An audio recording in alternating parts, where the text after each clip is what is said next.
Bien, donc on va terminer notre MCD avec le travail sur RG6 et RG7. On va commencer par RG6 qui est quelque chose qui n'apparaît absolument pas dans le tableau puisqu'on nous parle d'une certaine date d'échéance. Et là, la date d'échéance, si vous regardez, elle n'y est absolument pas. Donc c'est pas ce dossier-là c'est pas ce document-là qui va vous aider. La seule chose qui vous aide sur la date d'échéance, c'est ça.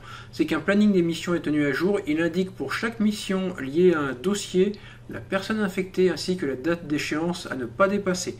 Alors, petite précision, on est actuellement en Meurize 1. On n'a pas encore travaillé sur les extensions du modèle, donc on va rester sur du Meurize 1. Si vous êtes spécialiste de Meurize, la version que je vais vous donner, elle n'est pas satisfaisante, parce qu'il faut travailler en Meurize 2 pour vraiment être précis, mais là on va faire en Meurize 1. Alors, on nous dit quoi? Que pour chaque mission liée à un dossier, donc c'est-à-dire qu'il y a un lien entre mission et dossier, une mission elle est liée à dossier, donc on a un lien déjà entre mission et dossier. Il y a une personne qui est affectée aux missions par dossier, et on vous dit que pour ces trois informations-là, on gère la date d'échéance à ne pas dépasser. Alors, je le répète, on est en Meurize 1, donc on va faire une ternaire, on se contente de ça.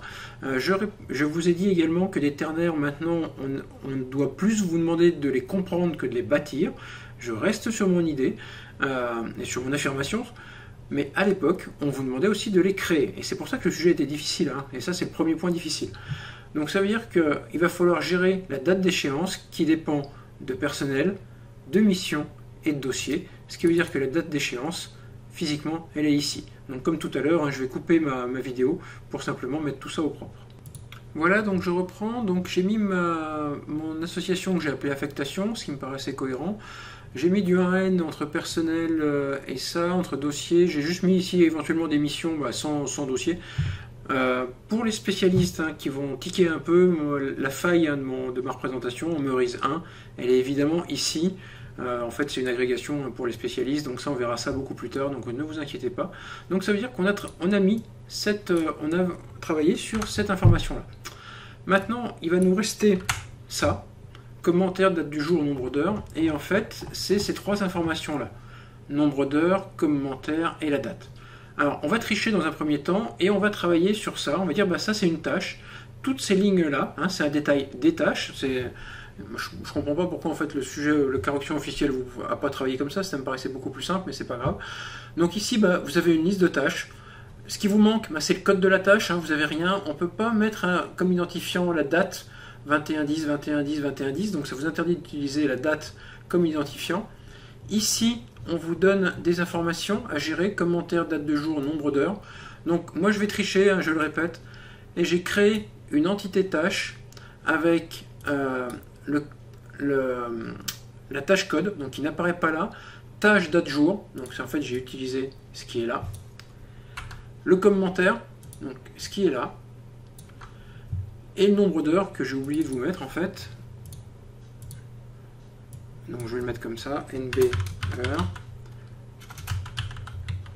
Voilà, et donc mon entité elle est là, et cette entité là en fait, donc ça me permet de terminer en fait, c'est-à-dire que j'ai enfin tout positionné, ça me permet de gérer chaque ligne de ce tableau. Donc ça c'est une tâche a lieu une certaine date, il faut que je dise qu'une tâche elle est liée à un dossier, donc je vais faire un lien entre ma tâche et mon dossier. Là, sur la tâche intervient une certaine personne. Vous voyez, c'est pas très joli, bon, je mettrai ça au propre tout à l'heure.